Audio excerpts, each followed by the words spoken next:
Anthony. I think Anthony works for Matrix and he's an industry plant. It is because of him I have to do this job and I'm doing it better than him. So let's talk about the most awaited drop by Kanye West, Vultures 1. He's about to drop 2 more volumes of Vultures, and if you think that's enough, you're wrong. He's all set to drop his new album Y3 again in the same year. So all the rappers out there, I hope you better sit back and watch The Real Leader. So let's talk about Vultures 1, shall we? Let me tell you, the album does not say it, but it has an intro, it has an interlude, and it has an outro. In the song Burns, he says, "Are you not entertained?" which actually means it's an interlude, it's a pause, it's an interval of the album. And in the song King, he concludes that, "After all I said, I'm still the king," which actually means this is the outro of the album. So let's talk about what I loved about this album. Kanye being controversial again. In one song, he is showing hate for Jews. In some songs, he says that he has staff members as Jews. And that was the intro song, Stars. And that's not enough. There are some Kanye West bars that I would really want to speak out loud. Old stomach is a new ass, bruh. To fight the naysayers, to fight the negative commenters, he said that he's Jesus. So he does not really care about your opinion. This is what it means. This is what exactly he means when he said he's the new Jesus. That means he's a God. He does not need your approval. That's it. And I know the whole world is going to drag and make this whole bar sound something different, sound something really anti-Christian and whatnot.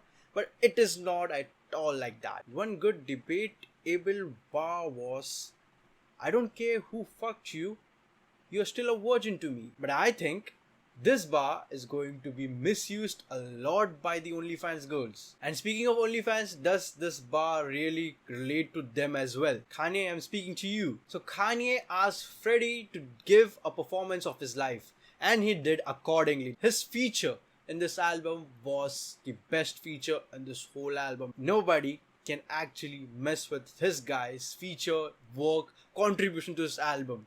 Not even Tyler. Yes, I said it. In the terms of vocal delivery, bars and whatnot, Ty is not even this close to him. This album also witnessed Tim's production, which is a really big thing. You know his contribution to the song Stronger? Yes, Timbaland never disappointed. His production work was top notch. The song Goodbye Kanye West was something out of usual. Like, it gave me a flashback to 808 and Heartbreaks. Kanye was all rom-com and emotional. The sample that was used in this song was also emotional and I loved it. This actually gave it a new vibe, a strong love feeling of vibe. Otherwise the album was all dark. The song Problematic was straight up wisdom. And speaking of wisdom, the song Paperwork. Quavo just said what he said. He said, like, all these girls are there to distract you from your goals. They stick to your goals, your purpose, and that's all. And you must have noticed I did not speak about Dolla, because his work, his contribution in this album was overshadowed by Kanye West. And so to speak, he was there in every song, he was producing every song, he was writing rhymes for every song, but his work was overshadowed to me. I was hardly noticing him. But in the song Talking by Northwest, he literally gave me a fatherly vibes, and I'm not even a father yet. He actually made me cry. Now let's talk about the dislikes. Something I did not like about this album. The worst disappointment is the song HOODRAT. The sample that was used in the song HOODRAT was Kanye's own voice, and I'm going to be really honest, that thing was ear raping. I did not like it. But when I was off my phone, that whole thing was playing into my mind. Is it my obsession with that music? But when I listened to it, a little more than usual, it was trying to, get into my head, and I was like, it was really disturbing. Like, I did not like it. And speaking of not liking it, the bars on this song were lame.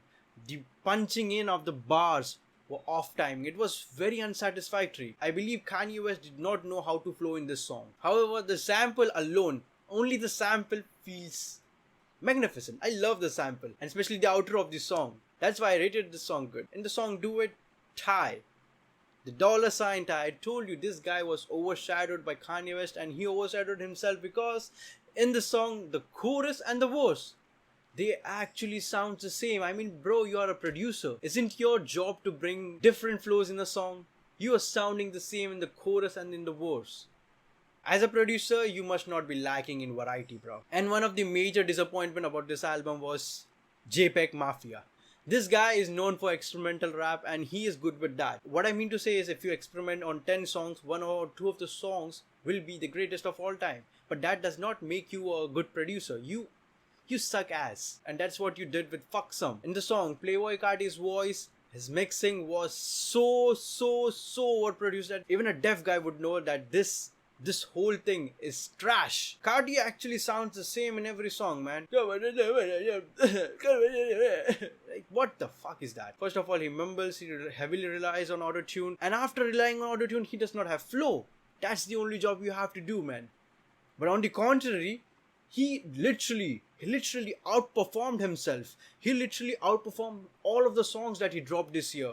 In Carnival, his voice was so good. I was able to understand him without using the lyrics. And that's why Carnival is my favorite song. Kanye's imitation on 4 Bats, like he literally lowered his pitch to a very girly accent. I was so pissed off.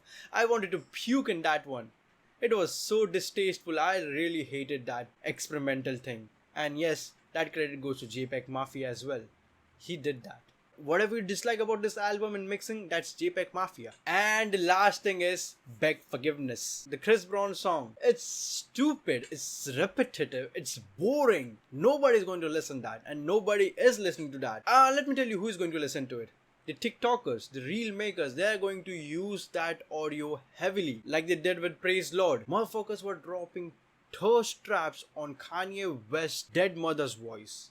I mean, seriously. As you all have seen, I have done a job better than Anthony. He's an industry plant and he always hated Kanye West. With that being said, this is what I rate this album. Hey, subscribe for more such videos. Let's get rolling on. I know when it's been knowing.